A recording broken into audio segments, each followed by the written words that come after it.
gentlemen, thank you for being in Dyer County, Tennessee today. To welcome the President and Vice President of the United States and their wives. What a great day for West Tennessee. It's my assignment today to introduce a fellow who needs no introduction, and that's the greatest governor we've ever had, Ned McWhorter.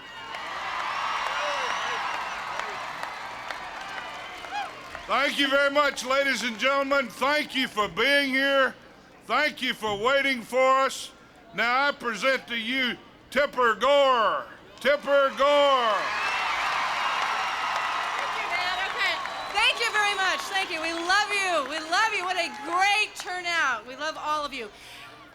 And now I want to introduce to you a woman that we're very proud of, a woman who was a voice for children and families in our American communities, our First Lady, Hillary Rodham Clinton. Thank you so much. We are so glad to be here. Thank you. And I have to tell you, this has been a wonderful trip. We are so glad you could come out, and I really agree with that sign. It takes a village and a man from hope. Thank you so much. And now I have the honor of introducing a man from Tennessee, the best vice president we've ever had, Al Gore. Thank you.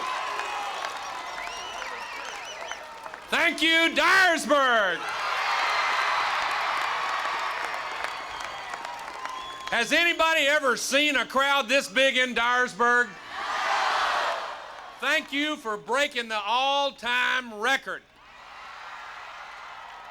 I think we ought to call up those Guinness people after this rally is over with and get an entry in for biggest all-time crowd assembled in Dyersburg, Tennessee.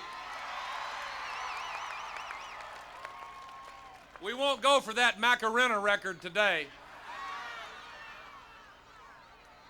I want to thank the best congressman that has been here. He is fantastic. He does an outstanding job for you, Congressman John Tanner. Let's hear it for him again.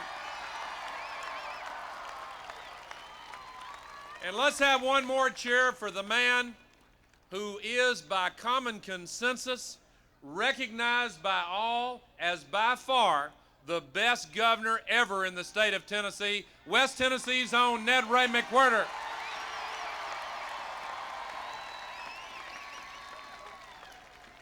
I want to acknowledge all of the distinguished guests who are here. Dyersburg Mayor Bill Revelle, County Executive Jim McCord, State Representative Ronnie Cole, Sheriff Jeff Holt, all of the local elected officials, the Dyersburg High School Senior Choir, the Dyer County High School Band, the Choctaws, the Gibson County High School Band, the Pioneers, the Majority Leader of the Tennessee State House of Representatives, the greatest ever Representative Bill Purcell, Speaker Pro Tem Lois D. Berry, fantastic leader of our state, Representative Don Ridgway, Representative Roy Herron, the next state senator from West Tennessee, Roy Herron, Representative Philip Pinion, Representative Paul Phelan, Carol Chumney, and Catherine Bowers. Now, ladies and gentlemen, I want to ask him if he'd come up here and say just a few words. He is West Tennessee's own from down the road in Covington. With your help, he will be the next United States Senator from Tennessee, Houston Gordon.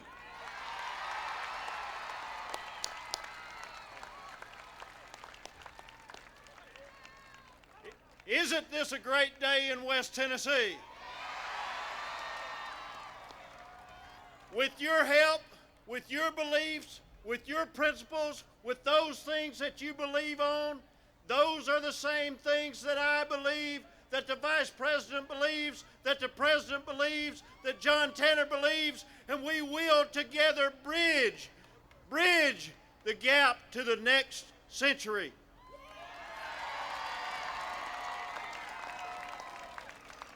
I need your help. I need your vote. I need your support.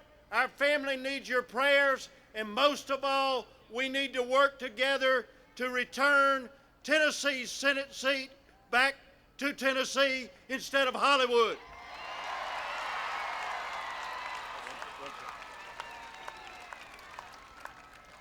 I am humbled to be in the presence of the greatest vice president in the history of the country, the Honorable Al Gore. Thanks very much, brother. Thank you, Houston. All right, now we're coming to the main event.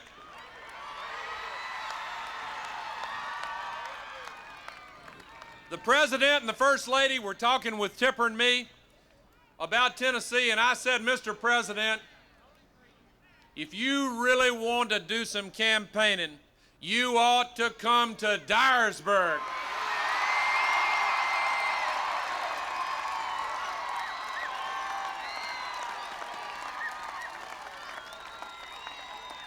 And he said, I'll be there, I'll be there, and here we are.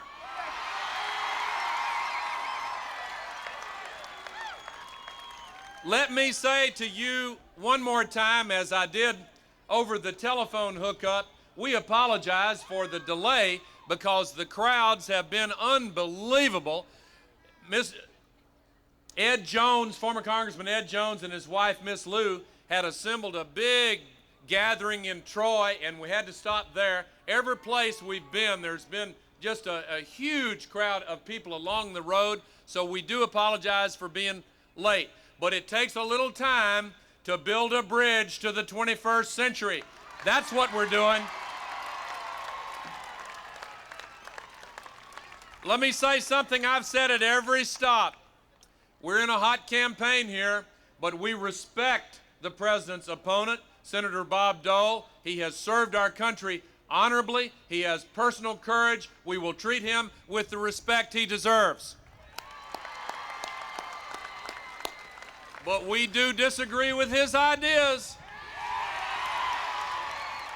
He voted against the creation of Medicare and Medicaid and Head Start, the Peace Corps in the 60s and AmeriCorps in the 90s. He even voted against sending a man to the moon. If he's the most optimistic man in America, I'd sure hate to see the pessimists. He offered himself in his convention in San Diego. He offered himself as a bridge to the past. Bill Clinton and I offer ourselves as a bridge to the future. That's what it's all about.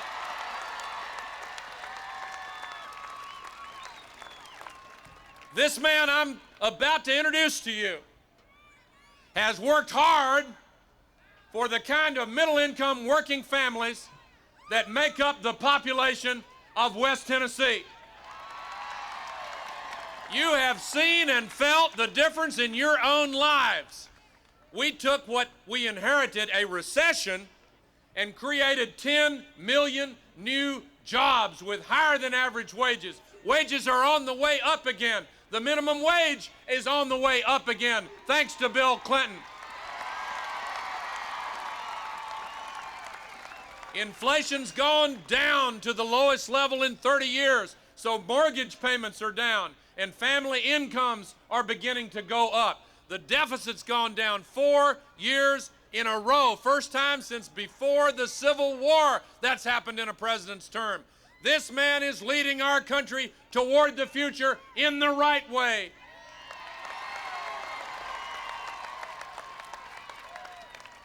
The other side proposed changes that would cause Medicare to wither on the vine. They've proposed changes to let the polluters rewrite the environmental laws. They want to change back to trickle-down economics. They tried to say to the country, either you accept this or we'll shut the government down.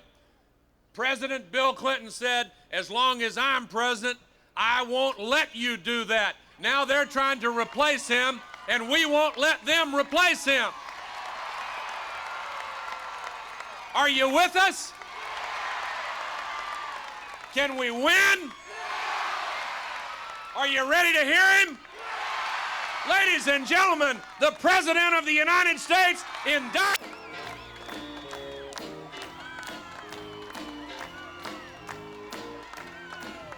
Thank you. Thank you. Wow.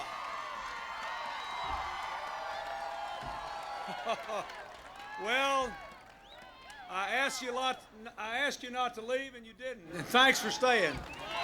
We got here as quick as we could. I want to thank the mayor and everyone who worked hard to make this event possible today. I thank the two bands for bringing us the music. Thank you very much.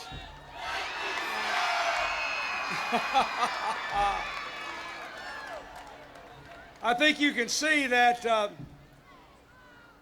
Tipper and Hillary and Al and I have a good time when we're out together, when we're on the road, and when we're with the people who put us in the White House that we've been working for and fighting for 4 years. And we thank you for being here today. It's wonderful just to look out here and see you. I want to thank Congressman Tanner, Governor McWhorter, Houston Gordon, Bill Purcell, Lois D. Berry, all the other people from Tennessee that are going across Tennessee with us. It is great to be back here in Western Tennessee. I want to thank my friends from Arkansas who came across the border. There's a sign over there that says, Rector, Arkansas is still Clinton country, and that's good. I'll be home for a barbecue Labor Day 2001, I hope. Thank you.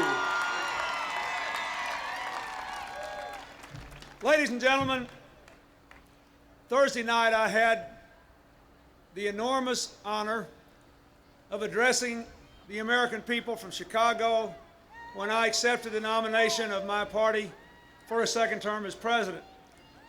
I want to say to you again briefly what I said then.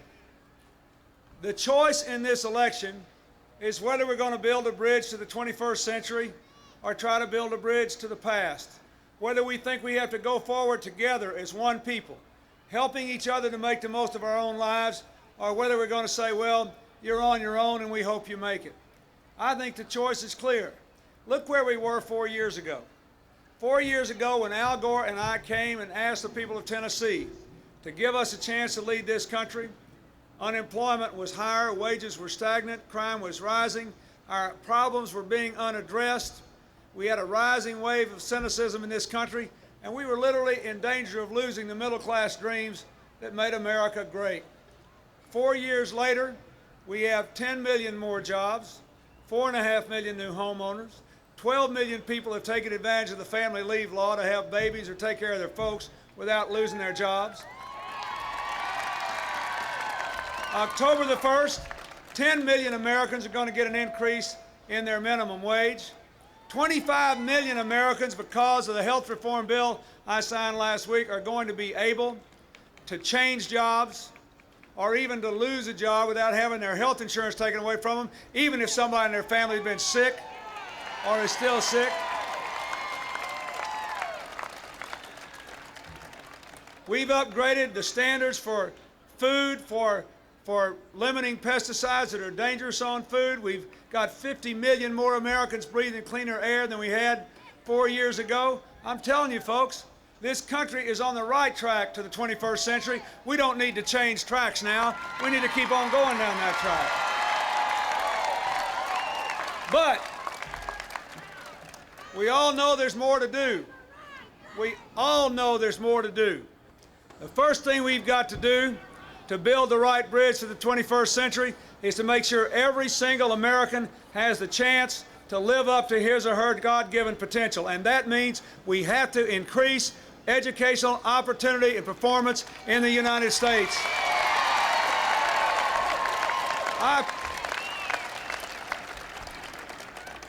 Thursday night, I proposed a program to put 30,000 tutors together with our AmeriCorps volunteers to mobilize 1 million people to make sure that every single American child can read on his or her own by the time they're in the 3rd grade. It will revolutionize their performance later on.